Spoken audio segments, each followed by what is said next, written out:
What's going on, everybody? It's your man, Big Cell FHO'S, man. I'm bringing y'all a treat today. This is how much I love y'all, my YouTube fans. This is a different kind of interview for me, man. I'm interviewing one of the legendary bass players of our time. He's a hell of a brother, and I actually happen to know this kid. I mean, you know what I'm saying? I call him kid. That's just your son, your kid. I actually happen to Yeah. know this fella, man, as a close and personal partner that I used to work with. He has put money in my pocket before, just hanging out with him and everything else. So it was always my pleasure, man, to meet him. But I'm going to play this clip first before I introduce him and just give you a brief little history of who he is, and I'm going to let him introduce himself. When it comes to the people, people like the funk. You know, people may say they don't like the funk. You got people that, they kind of try to run in the opposite direction of the funk. But see, the funk will track you down. The funk will find you.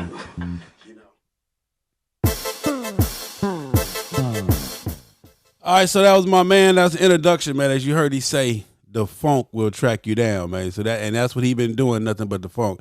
So, ladies and gentlemen, boys and girls, everybody, man. We're going to give a round of applause to a great dude, man, my man, Cornelius Mims. What's going on, baby? Hey! And actually, if you guys are watching this, man, all right. everybody that's here today, this is actually part 2. You're definitely going to have to go to the podcast station to get part 1. I brought you guys a treat today as part 2. So you can look him up right now. I know y'all saying, Big Cell, man, who was Cornelius Mims? Google him. Cornelius Mims, man, one of the baddest bass players in the world today, still living, still putting it down. And, just doing his thing, man. And this happens to be my family member. I mean, I'm not talking about, family. I'm talking about family. You know what I'm Bam.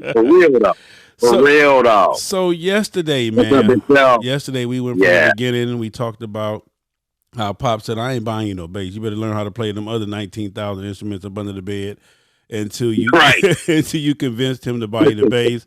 You guys started off as group. And then what I discovered yesterday, everybody, was that my Uncle Henry and them used to be in a band, and they used to play my Uncle Jerry, and that's kind of where Cornelius got his start from, having to be babysitted by family and learn how to play the piano and stuff like that.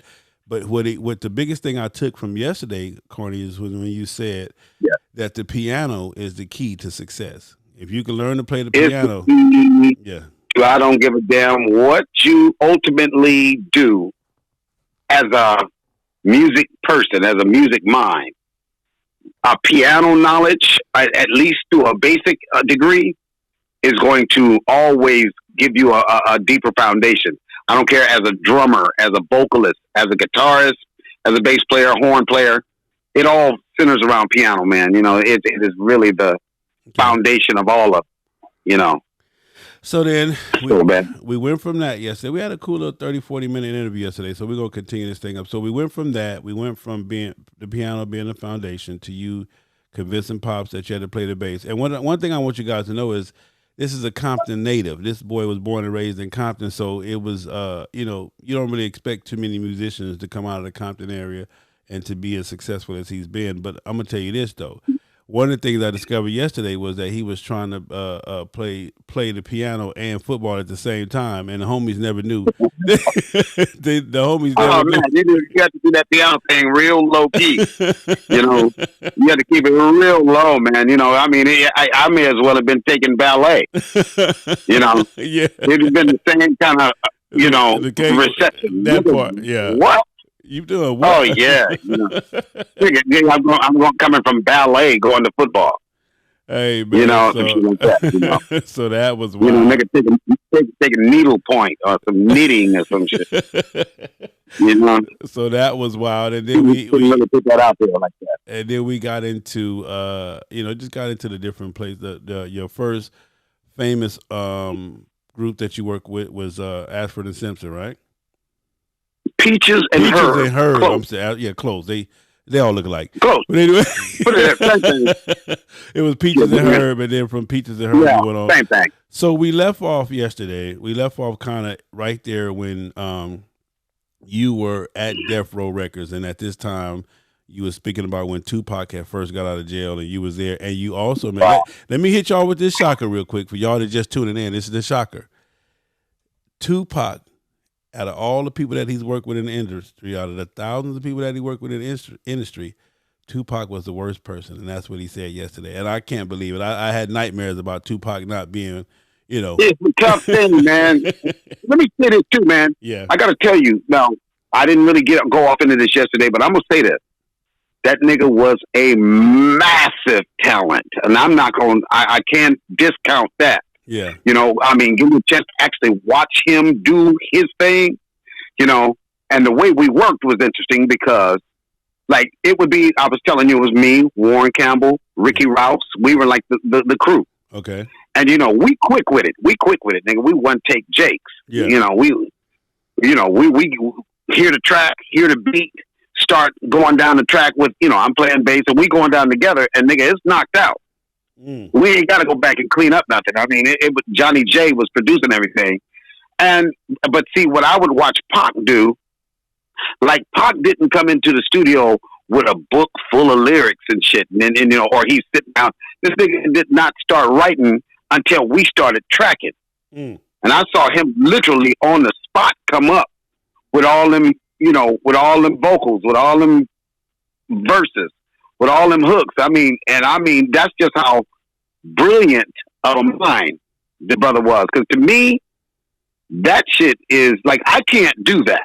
Yeah, yeah. Like lyrically, I don't have that ability. I'll rock the shit out of your bass shit or come up with a track. But man, to sit up there and come up with a story and a whole vision for a full song on the spot, like I witnessed Pac do, man, it really, really gave me a respect for his talent.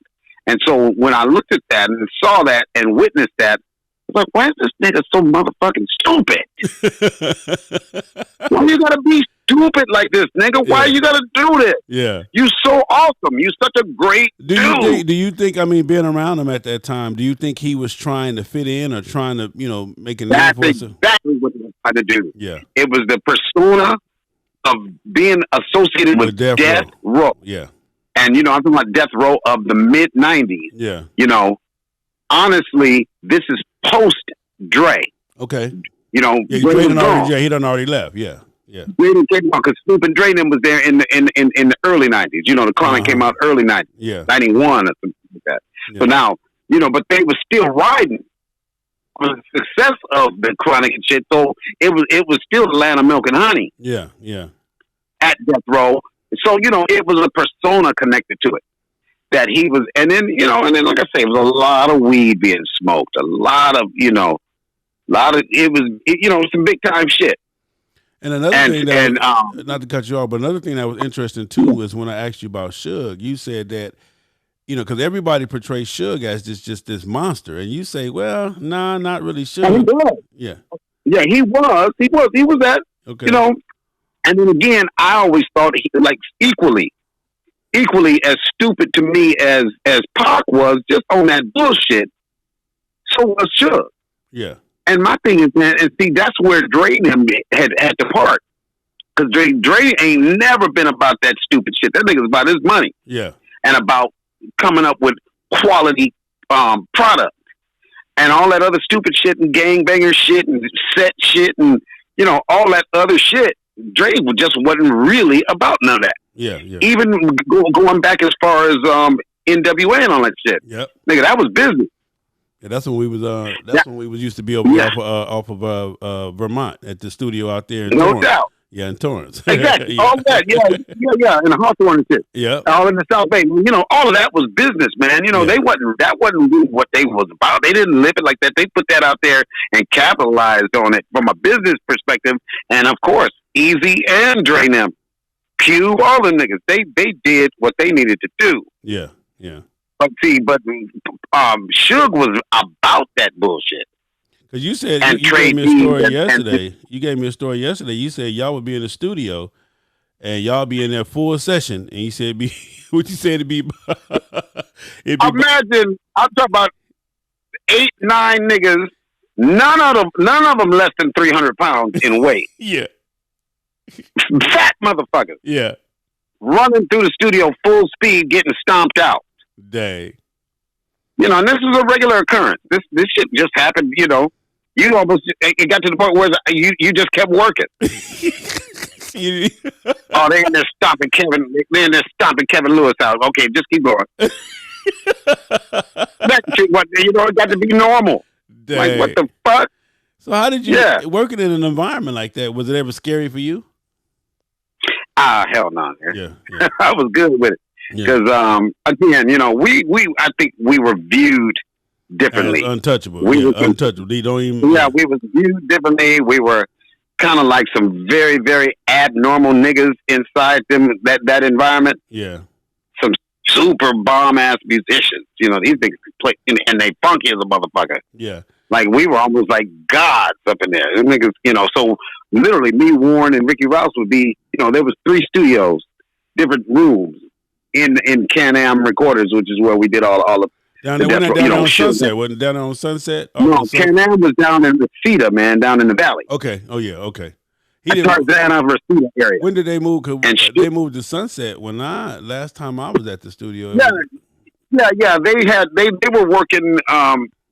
You know, they kind of had to branch out because I'm talking about Daz and them had a room locked out at Can-Am. So all the Daz and shit was coming through there. So, I mean, we were literally jumping from Johnny Day's room to Daz Dillinger's room to LT's room to Quick's room. All of the rooms had shit going on. I got you. And we was just bouncing, you know.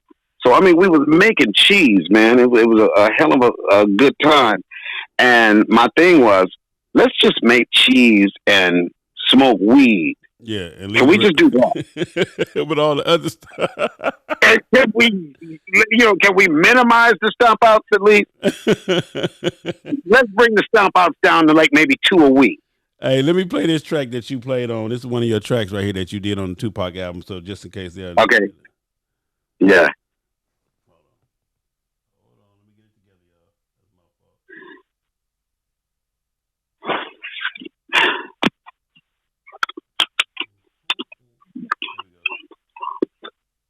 You don't wanna fuck with me. Got the police busting at me, but they can't do nothing to the G. I don't know why we do it. I'm a rhyme though, clown hoes like it's mandatory. No class, no glory, my nigga, bitch got the game distorted. Now. So on that, you're on that track. What's your on that? I'm on that. Yeah, that was a good situation, man. You know, but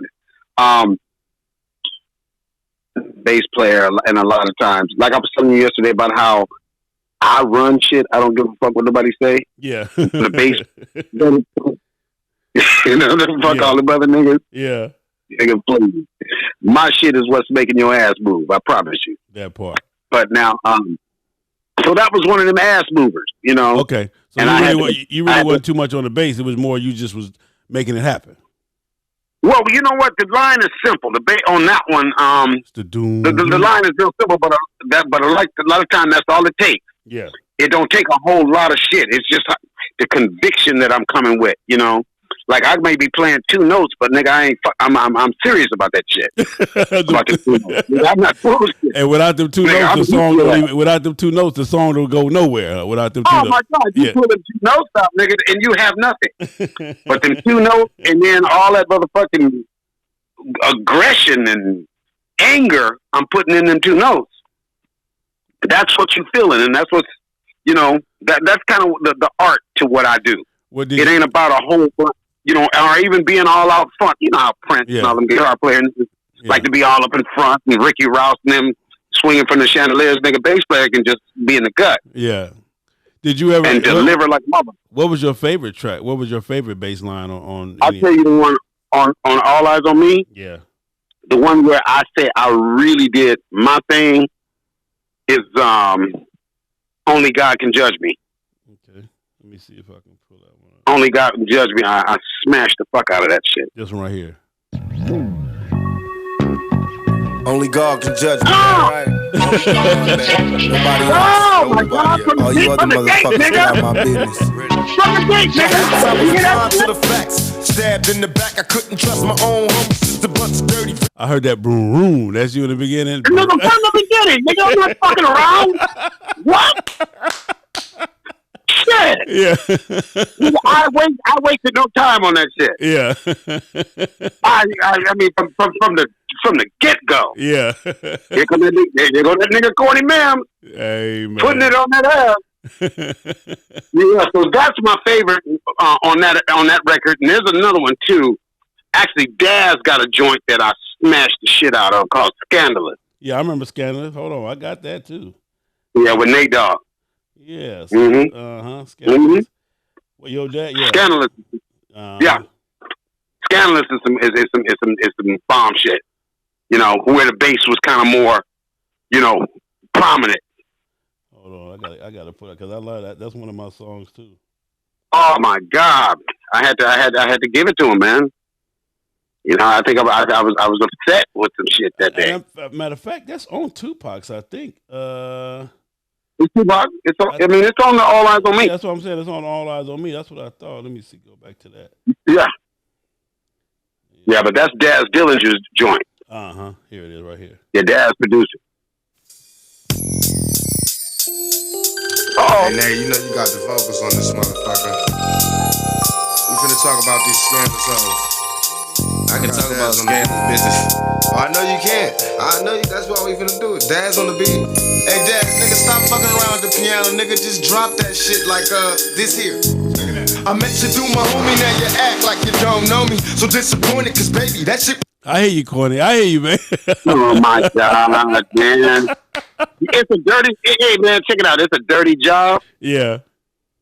But somebody got to do the shit. I'm just really picturing how, you like I said, born and raised in Compton, you're doing your thing. You getting these phone calls and you end up in the studio and hearing all this talent, DJ Quick, Tupac, Dash, Dre, and all these other Snoop and everybody. And you in here, and I mean, like, you're in charge of just making this thing happen. I mean, I could come in and imagine Suge say, "Hey, make it happen," and you're like, "No problem, Suge, I got it." That's how it would go down. You know, Suge would just kind of like reach out, you know, and I kind of was the focal point of the live guys, you know, so they would hit me up, yeah, and then I'd hit everybody, you know, everybody else, you know, I was like the first call.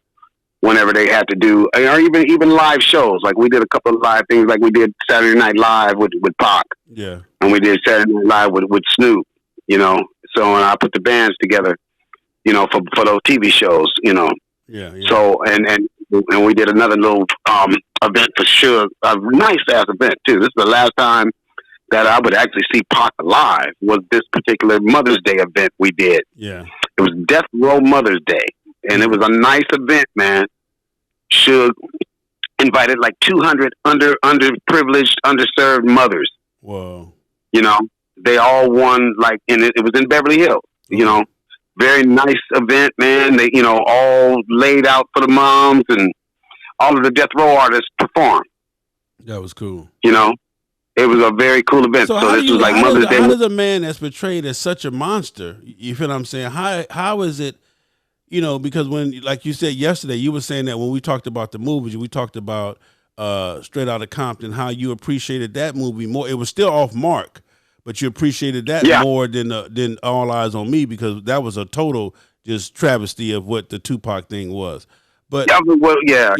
So, but how do you, like I said, being in the presence of all that, and then, like I said, you're seeing, you know, people running full-fledged through the studio, stomping somebody out, and y'all working, and this is going on, the weed is being smoked. Yeah. And I can imagine, you know, the girls, sex, drugs, and rock and roll, as they say. Oh, my God, yeah, the whole nine. It was, you know, it was everything. It was all of that, man, you know, going on.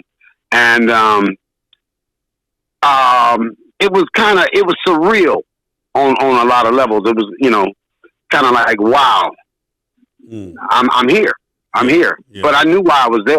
I knew why. You know, my gift made room for me. You know, it was my gift that my gift was applicable to that situation. It applied. I mean, there was a place for it. Yeah. So it all kind of lined up, you know. But I mean, I was with a lot. I was with the music because we was like you hear that Tupac shit came out. I love the way that record came out. We did some Snoop records. We even did a Get a Load of This. At the end of the Death Row run, the last project we did was MC Hammer on Death Row. Whoa, yeah, that's when he had that last little project he did. Yeah, that last little project he did was on Death Row, man, and we smashed that one out. You know, but so we did great music, but man, there was just so much extracurricular, extracurricular shit, and it to me it was bad business. Yeah, and I don't like bad business and niggas that do bad sloppy business. Yeah. You know, it got to a point where I was owed a gang of money. Yeah. So you did end up being owed again. Oh man, they got behind because we was doing so much, and they weren't keeping. I was turning in invoices, but the accounting got behind, and you know they were fucking off so much money. Yeah. Until then they looked up, man, I was 20 grand owed. 20 racks owed, and then they calling me to put the band together for Snoop.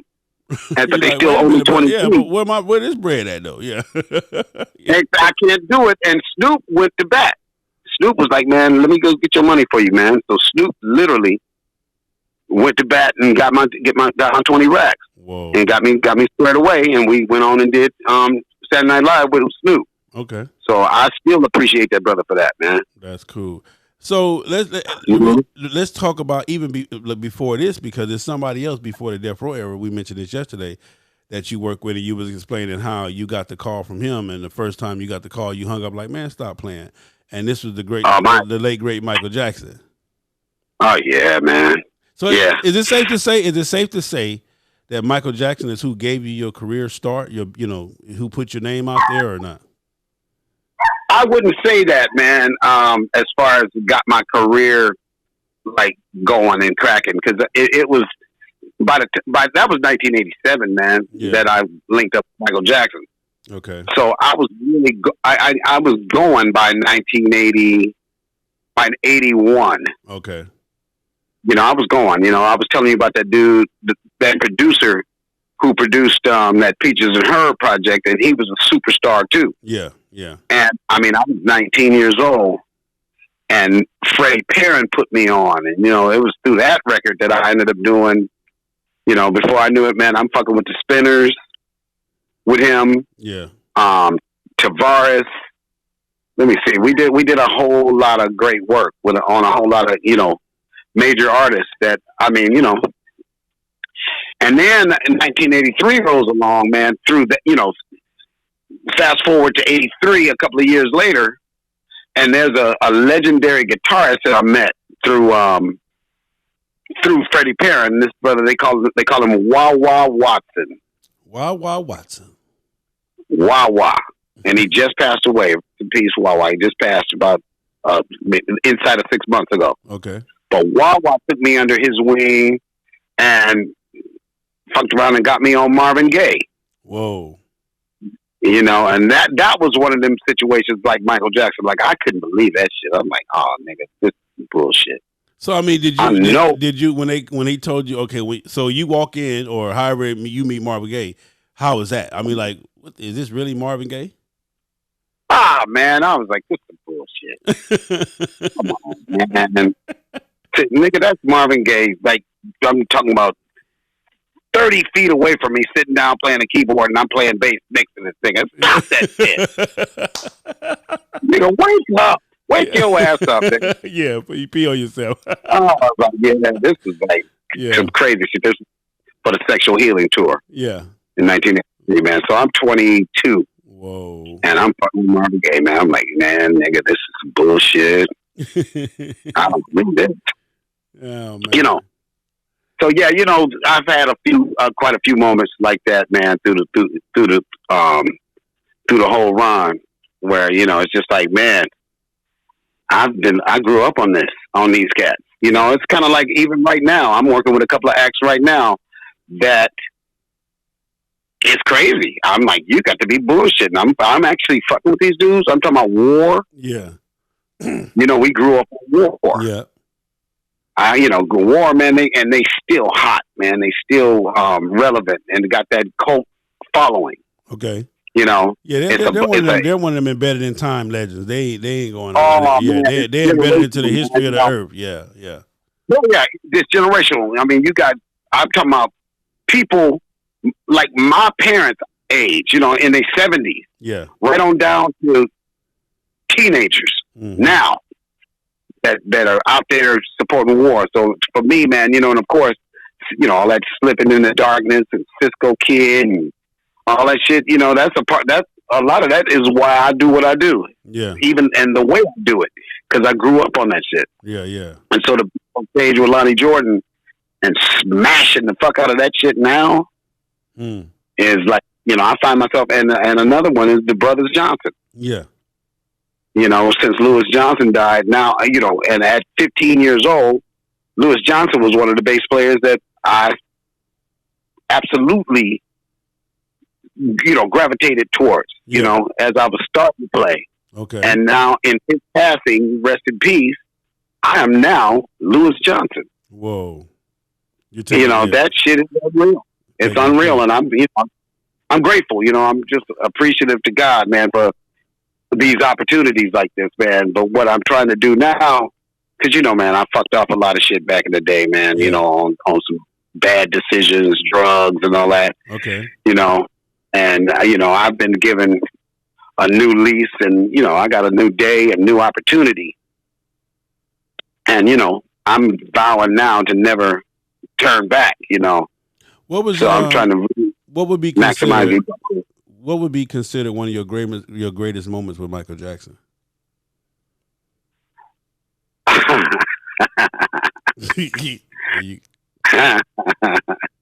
Okay, it's a story on this one, man. Now, again, I got the call to work on the Bad album. Okay. You know, so I got that call. Come on in. We're going to be at Westlake Audio over there in West Hollywood. And the crazy thing was I was not working as a bass player. I didn't play bass on that album. Okay. I actually did drums. I mean, you might even want to cue this up if you can find it. What you got? I did a joint called Speed Demons. And if you listen to the drums on it, that's me. Speed Demons on I did two joints on Bad, but I did Speed Demons. That's my favorite one, and it's some nasty shit. It's dope. It really came out, you know, off the chain. Let's do got the remastered. Let me see. They got a remaster. Yep, that's Speed Demons. It's some shit.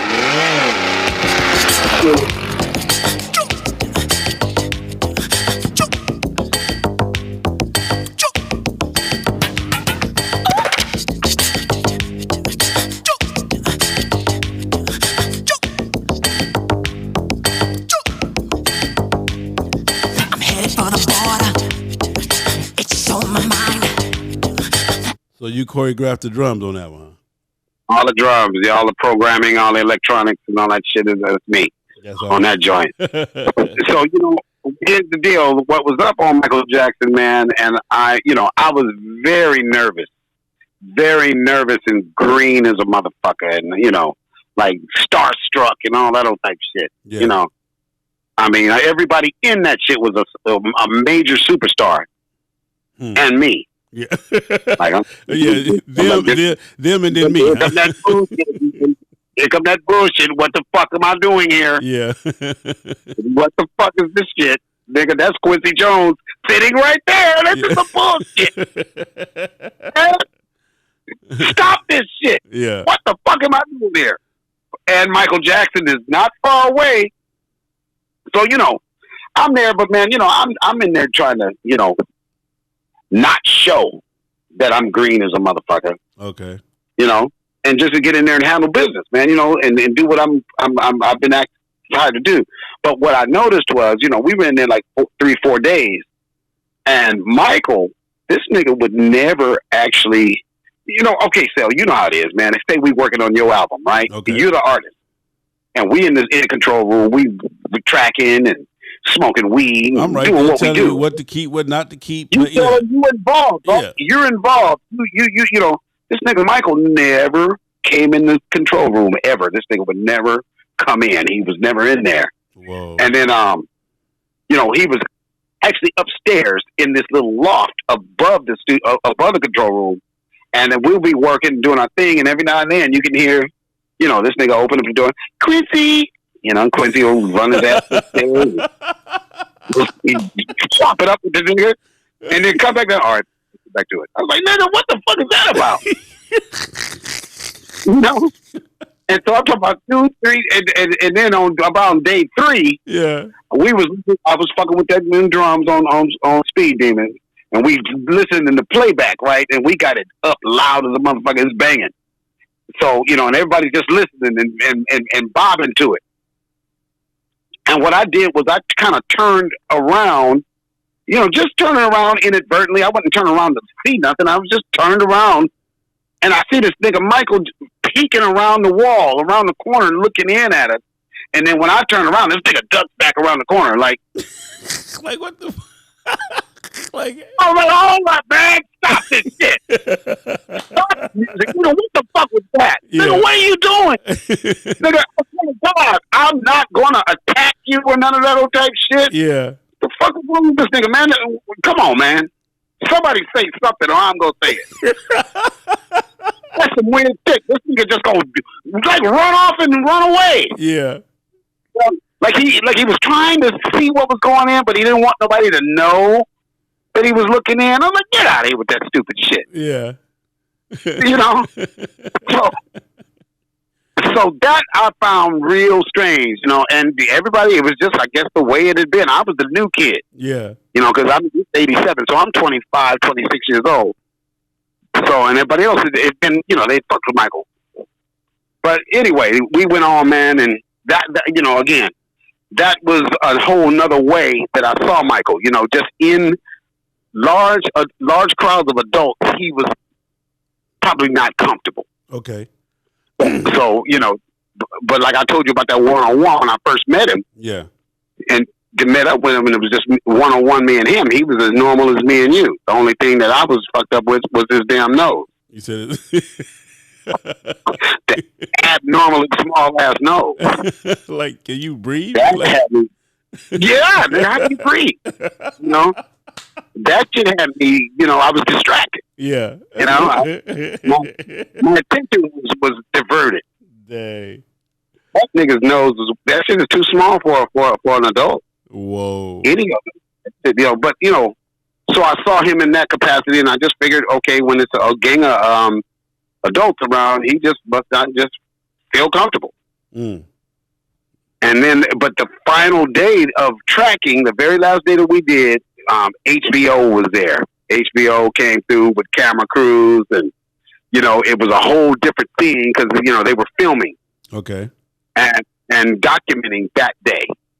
And also, there was a gang of kids that had been invited to be there. I'm talking about Quincy Jones' grandkids, okay, Greg Fillingame's kids. Maybe about 7, 8 youngsters. Okay. And they had a couple of the animals. Bubbles was there, the monkey. All that time. Yeah. Oh, it was just a motherfucking circus this day. Yeah. It was a whole different environment. And those kids were there. And this was the day that Michael would come down about that motherfucking loft. And that nigga was was engaged that day. Whoa. So I think it was the fact that the kids were there. But now I didn't see nothing perverted in the way he was interacting with them kids. I saw him just being a kid and also needing his ass whooped like all the rest of them kids. Yeah. Because they was fucking up. Them kids was in that studio fucking up. I'm talking about $20,000 mics. These niggas just picking this shit, throwing them at each other. Whoa. Really fucking up. And I thought all them kids needed their asses whooped, and Michael needed his whooped too, just like the other kids. Like this is crazy, man. These kids is fucking up. Yeah. And I literally saw a kid that day, man. I think this was one of Quincy's grandsons. Michael was standing up in the kitchen, and I swear to God, Quincy's grandson must have been about 8 or 9 years old at that time. And this nigga got a good running start at Mike. This nigga probably had a 50-yard running start, and he came running full speed. And Hey, you remember Liu Kang from Mortal Kombat? Yeah. You know that scissor kick that nigga could throw? He kicked Michael in the back so motherfucking hard. Whoa. I mean, I'm talking about with a nice hell of running start. Yeah. You know, fucked Michael up, kicked him shit out of his back, and then he got up and ran. Michael got up and ran out of him and picked up a $20,000 mic, threw it at the kid. You know, this is the type of antics that was going on that day. Damn. So that's what I'm saying. So now, this is another perspective that I put on Michael. That nigga is highly comfortable around kids, around other kids, but not comfortable when there's not kids around. Whoa. You know? So these are the three different dynamics in how I dealt with Michael. So, I mean, even with you being an employee of his and talking to him and sitting down, I mean, you know, when you guys regular conversations and putting stuff together, he never was just a cool dude. He was just never like a regular cool dude. Y'all never went out and hung out and had a drink. Did y'all in the one-on-one? Yeah. No, in the one-on-one, he was as normal as I'm talking to you right now. Yeah. I mean, just a cool dude. I mean, and as are the rest of the, you know, because I know all them Jackson brothers. You know, you through working for Michael's publishing company for those 3 years. Yeah. And I spent a lot of time over on HNIC, you know, in Michael's studio, because that was one of the fringe benefits. I got a chance to use Michael's studio to record all my song demos. You know, so I was always on HNIC. Okay. And of course, that's like the family compound. So, you know, you'd run into Jermaine, you'd run into Randy, you'd run into Jackie, run into Tito. All of them would be there. You know, Joe. But I'm saying, like, did you guys ever hang out and drink, get burgers, or y'all? No, man. Actually, man, after I did the publishing deal with ATV, Michael's publishing company, we only would come together twice. After that, in the 3 years, man, only saw him twice. We had a little holiday party at Neverland. My first year, he did a little company, and you know the company was small. Yeah, it was only 3 people that worked in the office and 3 songwriters. Me, a brother named Skylark, and another brother named Brian Loren. Okay. So you know, it was a small little gathering with Michael and the staff of ATV. You know, so but no, we didn't. I connected up with the rest of the brothers, and we got cool. Me and Randy got to be very tight. You know, Randy Jackson. Yeah, I know. I mean, we used to hang out with him when I was working with. He came through. Remember? Yeah. Remember? Mm-hmm. Yeah, that's where me and Randy first connected up. You know. Okay. And Randy is actually my favorite of all them brothers too on the talent level. I don't give a fuck about Mike. Yeah. Nigga, Randy is the dopest to me. Yeah. Yeah. So and you better not sleep on Marvin. That nigga. I think Michael got his boogie from Marlon. That's where you got it from? That nigga Marlon got boogie. Oh my God, you don't see the nigga now. Yeah. That nigga get out there and shake some shit. So throughout your career, man, just being in and out of all these places, being in and out of around these people, how does it make a person? I mean, like you said, you've been through it all. You've been through the drugs. You've been through the alcohol. You've been through the whole 9 yards is just the party scene and just all of that. And now that you're in the phase of like, you know, you're in the older part of your life now, you're doing some things different. Yeah. People always say that celebrities have the good life. Oh, they live the good life. They this and this and that. So how good is the good life per se? The good life, man, I put it this way, man, as it pertains to the entertainment industry and the game, that ain't the good life. The entertainment industry within itself, and especially today, it's so different now than it was back in the 80s and the 90s, and even after the turn of the new millennium. I mean, the technology that has kicked in now, and the way shit goes on, it ain't no money out there. You know, the money has the whole scenario has changed so much until the good life ain't in this shit. As far as I'm concerned, I got you, man. The good life is knowing who you are now, man, and knowing what's important, knowing what you know. I'm living the good life now. I'll say, yeah. I said, I'm living it now, man. This is my best life right now. And I ain't got the cheese I had back then because I squandered a lot of it. Yeah. But man, I got, the life lessons that I learned through all that bring me to right now. Man, I'm living good now. Wow. Because I'm not making them stupid ass mistakes. I'm not putting my trust in the wrong things, and I'm not making them bullshit ass decisions that I was making back then. Yeah. So but now as far as the music game now, I'm kind of in a quandary as to how to advise a youngster today, because it's just so fucked up, man. It's just so many things that, right now, talent has become secondary.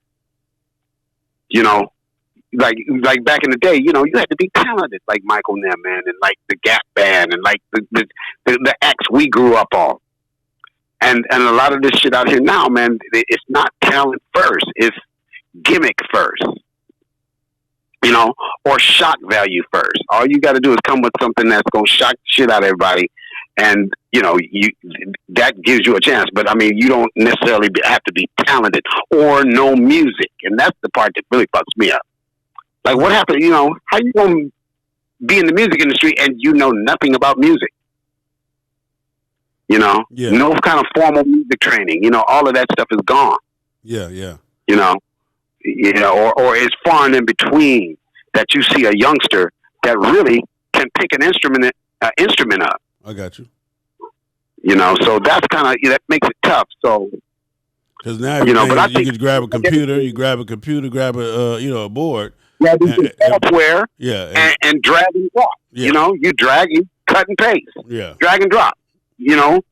And you'll end up with some shit that sounds like, it'll sound pretty decent. Yeah. But this is the life in the day that we live in. And it's really, really some of the technology I like. I like some of the technology, like I like the fact that now, Big Sal, I sit here at the house all day and do recording sessions with people. I don't have to go to the studio no more. Yeah. Okay. I'm rocking bases for people all over the world. And right here from my little spot right here in Long Beach. Yeah. I'd be mad as a motherfucker if you asked me to come to the studio. What? I'm in my drawers. I can whip you up a bass track right here from the bed. Yeah. You'll have it, motherfucker. By the time I get to Burbank, nigga, I could have been in another shit and sounded different. Yeah. I got to get up and cope with all this traffic. Yeah. Man, please. Now, I like that part of the technology. I mean, you were early part too of Brandy, Ray J, and all, especially the Brandy stuff, man. I mean, do you still keep in touch with those people? Man, thank goodness for social media because we don't see each other at all. But man, I talk. You remember Sonia and Willie and the mama, Sonia. Mom and Pops, they used to call Sonia the devil. Yeah. Oh yeah, you remember? Yeah. So we kind of do chime in with each other. We kind of keep somewhat of a line. And you remember everybody that was around the Brandy camp back in the day. We still kind of keep a tab on each other, man, via social media and stuff, man. That's cool. But we've been threatening to come together, even me and Warren, because Warren is blown up right now. Oh, Warren County. I mean, he got his wife group. I mean, he got his wife. That was huge. Warren is doing huge things, man. He's doing huge things, man. And so me and Warren, he stay in communication, and that's Baby Dub. Yeah. And we've been talking about trying to do somewhat of a comeback, and we were trying to go for a 20-year reunion, but that shit is come and gone. 20 years. Beyond, we fucked that off. What is Ross still playing the guitar? He's still playing? Let's see, who was playing guitar with Brandy, man? Was it Ross? Yeah, Ross came in. Ross came in for a minute. Oh wow. Yeah. Ricky. Yeah, Rick. Oh yeah, Ricky is with Parliament Funkadelic now. He's been rolling with George Clinton for some years. Yeah, that fitting. You know, that's perfect for him. Yeah. Oh, it's perfect for him. Yeah, he get out there, Hendrix the fuck out. I mean, all night. Listen, I remember one time we was at the show, and they had some hay out front. He had I don't know where he found his cord at, but it had to be at least 190 feet. The cord, he 190 feet from the band, all in the straw and the hay, and y'all trying to stop the song. Like, well, come on, when we trying to end the song, he would not. That nigga gone, man. That nigga ain't even in the same hemisphere as the rest of them. That nigga on a whole nother continent. From the rest of us. Oh my goodness! And it's funny, man. You look at Saturday Night Live, man. He did when we did Tupac. Yeah. That Saturday Night Live, and it's funny. You know, we got Roger Troutman on that. Tupac, my man, Big Sight. All of them, rest in peace now, man. I look at that video now. Whoa. Like, wow, man. All those cats are gone now. That's crazy. You know, and they were the front line. The only one still with us is Danny Boy. And I saw him. Where did I see Danny Boy? Oklahoma, I think it was. Yeah, he's down there. He's down there. I think it is Oklahoma. Yeah, I was on some motorcycle stuff, and that's what he pulled up and wanted to sing the hook. I mean, he trying to hold on. He trying. Yeah, he's trying to hold on. His family got a mortuary business down there, so you know he's down there with his family and stuff, man. Yeah. You know, I'd like to see Danny Boy, man. It's been years, man. So let's talk about this motorcycle riding thing. So your father had a motorcycle all your life, and now you've been calling me like, Cuzzo. I want to get into this thing, Cuzzo. And I'm telling you, okay, Corny, if you want to get into it, take your time, take your lessons. So what do you want to do, man? What do you want to do? This is what I want to do, man. You know, I mean, like I said, man, I've always, since childhood, have been obsessed with riding. You know, my father's a rider, always was a rider, so I always had him. I mean, I had little motocross shit when I was a kid, you know. But you know, riding is in my heart. Yeah. So about you know, and then I saw you jump into what you doing, man, and I've been following and keeping up and admiring. You know, I admire riders. Yeah. And I see that, man. You are a rider like a motherfucker, man, and I love it.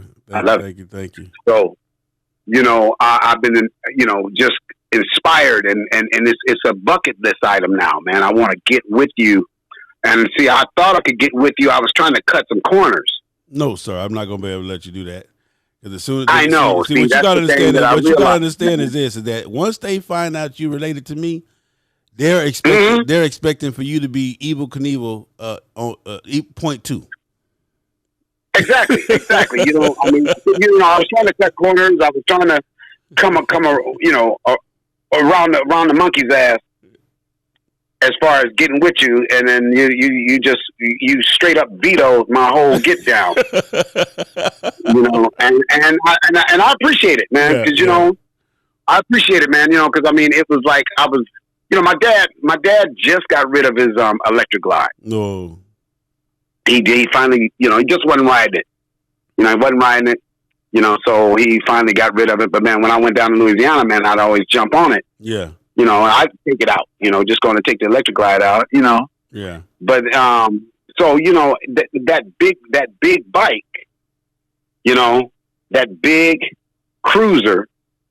I was like, man, you know, do I really want to fuck with this? I mean, this is a whole lot of bike, and you know, do I really want to? But once you own, I noticed now, you know, and then even when you're not, but once you rolling, man, nigga, it ain't shit. All the bikes weigh the same. Period. Yeah, they don't weigh nothing. They don't weigh nothing. Do it, man. So what I ended up doing was I've been riding some road glides and some you know, some road kings and stuff, just kind of getting feel on them. Okay. And now I'm ready, man. I'm ready to go fast.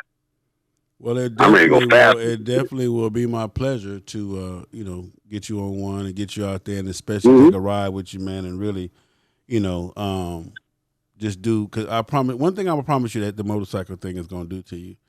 Once you get out there, man, and you take a journey, and you see how funky that space is on your motorcycle by yourself, or you know, out there with your, you know, other people that love it.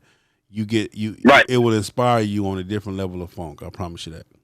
it's going to really, really enhance. And see, man, I love that win, man. I love that win. I love that feeling. Yeah. You know, it's just it's something that, man, you know, even with my little shit that I bought. Yeah. You know, I took a couple of rides, you know, and it just got me more, you know, enthused and more geeked about the whole concept.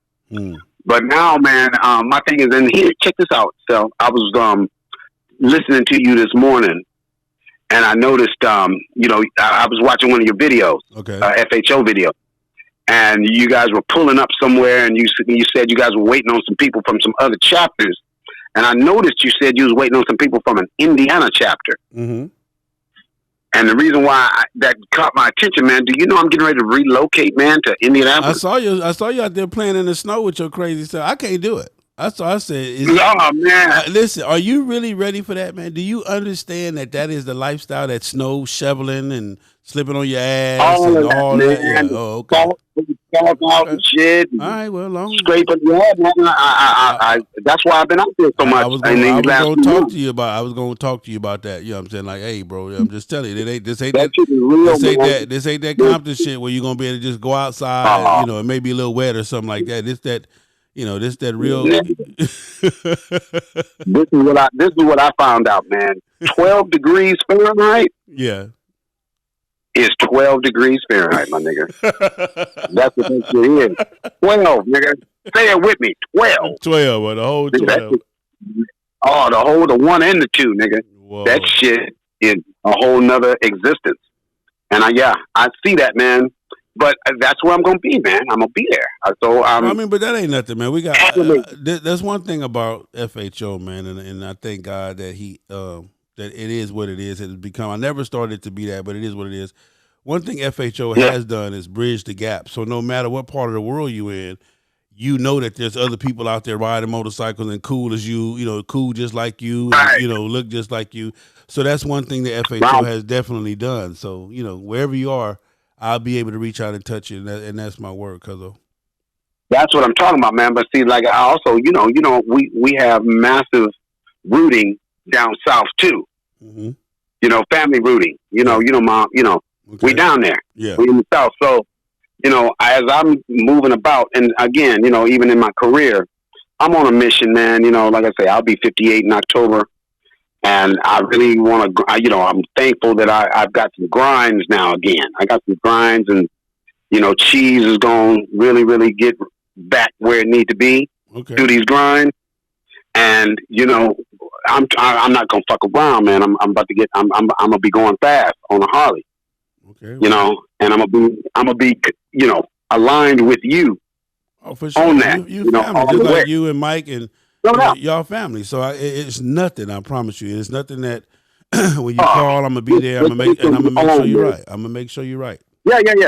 And I'm not gonna make a move without you. You know, as you know, once I'm ready to make, you know, jump in, which I'm hoping, you know, before 2020, I'm gonna be on something, man. You know, that's my real mission.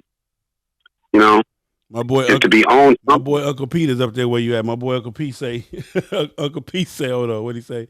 He watching on YouTube. Uncle Pete say he is forgetting the windshield. He can have it. The first chance I get, I'm out this bitch. Talking about Indiana? Yeah. Oh man, yeah, because I can, you know, it ain't no way that I'm gonna try to ride while it's, no. That's a wrap. We already know that. He just saying just the lifestyle period. He's saying, man, please. Just being outside on the ground, you know. Yeah, I mean, it's a motherfucker, man. You know, like I was there for Super Bowl Sunday, February, first weekend in February. That was when it was like 20 and 30 below. Whoa. You know, and it just wasn't, you know, this shit hurts. It's hurtful. It is hurtful, man. Yeah. That's what I found it to be. But man, you know, that's what my baby is, man. And we gonna, you'll meet her. You'll meet her soon, Gloria. Okay. You'll meet her soon. You're gonna love her too. She's a fool. She ain't got no sense. Well, they're my kind of people. Oh, you know, I had her chime in to you yesterday morning. Yeah. Oh shit. You got another one of them. Another one of your stupid ass family members, you know. Oh, she jumped right in. She saw what it was. Yeah. You know. and then I turned her on to hate him. Oh man, don't let him meet hate him, man. She just can't get enough of that nigga. She can't get enough of him, stupid ass. Hey, man. Oh, man, I love that nigga's outlook, man. I love that nigga's outlook on like, fuck you and whatever you going. All of it. Yeah, he don't, yeah. Nigga, I wish you the worst. Yeah, that's I love it. That's all right. Yeah. Well, cousin, it's been a pleasure, man, to get you on here, man. To get everybody that's listening to this is part 2. We did part 1 yesterday. Awesome interview. And I just thank you for your time, cuz I thank you for getting on my platform, man. I love you, helping me with my platform, man. And I appreciate you, cuzzo, and I just thank you, brother. Man. And it is what it is, cuzzo. I thank you too. I thank you as well, man. You inspire me, bro. You inspire me. You're what success looks like, bro. Well, thank you very much, man. Thank you very much. You're what success looks like, man, and I'm chasing that.